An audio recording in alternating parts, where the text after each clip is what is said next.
we're about to talk about what's a good way to put that? Well, we'll say a classy savage. We'll say a gentleman savage. All these things I would say would apply to Dustin Poirier, and he fought in this main event. He was a minus 220 favorite at the time of the show, but he was another bet we had on this fight card. We had him at minus 210. This was to win 1 unit. It was him versus Dan Hooker, who was plus 180. Poirier wins by unanimous decision. It was 48 to 47 on 2 scorecards and 48 to 46 on a third. So he actually got a 10-8 in there. And it was a rough going early on. Dan Hooker really came alive in that first round till Poirier found his range and started like literally landing to the head quite a bit more. I couldn't believe the shots that were going on, dude.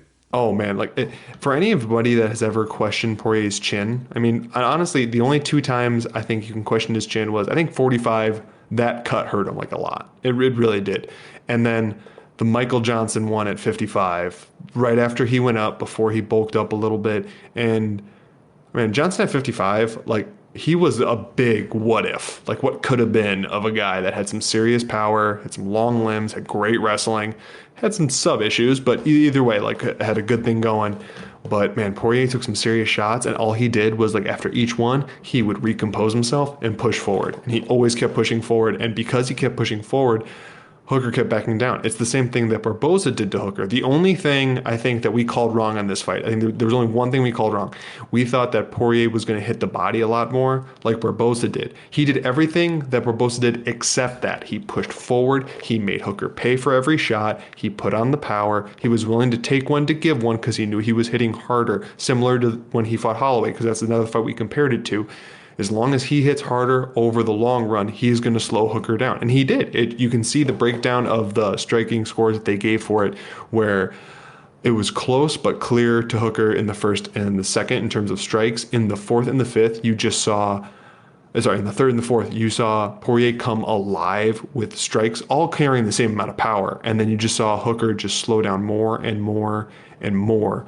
And then especially the end of the fight was just so dominant for Poirier that, like, really stamped it out. But man, that was such a good fight. And yes, won you guys another unit. We were +3. We went 2-0 plus 3.25 units on the night. Free bets for you. Mike, talk about this fight of the year candidate type main event that we had this past Saturday night. Dude, holy shit, man. This fight was absolutely incredible. I was shitting bricks the first round or two because Dan Hooker really, really looked so much. I mean, he's always looked pretty good, but his chin, man, I definitely never thought he had a chin like he showed this last weekend. I would have probably... If you would have told me he ate as many shots as he did from Dustin the Diamond Poirier and still stood...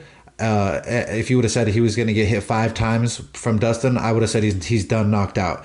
And he ate so many, and he gave so many punishing blows out himself. He had Dustin Diamond Poirier badly rocked by a knee that came up like 6 feet high. I mean, the height that he can reach his knee is absolutely incredible. Dustin talked about it in his post-fight interview. That's the only time he was in danger. It was like the knees that came so high rocked him and wobbled him.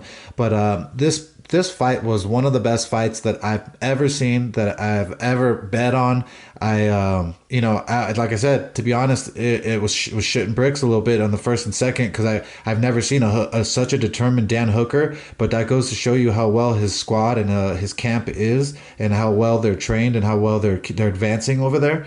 And it was just incredible to watch Dan Hooker perform that night too. So I hope that he's super proud of himself for giving us fans that fight. There's nothing to be ashamed to not have the gas in the championship rounds. Thank God it was 5 rounds, and we had Dustin Diamond Poirier for 5 rounds, because if it was 3 rounds, I lost you 2.1 units, and we have a whole different story. And so Dustin Diamond Poirier is a stellar athlete. He's a wonderful gentleman, and I hope that charity auction goes for his fight shorts. I hope it reaches a fantastic number for the charity that he chooses to donate to.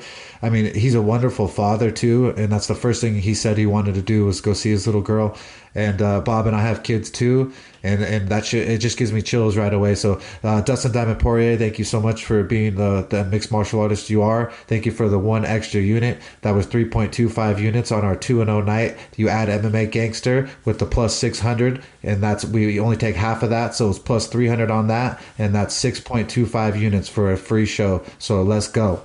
Yes, it was a fantastic main event. Really, and the only thing I really worry about, sorry about that, Hooker going forward, is he has now had over his last, I don't have the exact up in front of me, but over the last, it's like 5 fights, he's had 3 hellacious wars.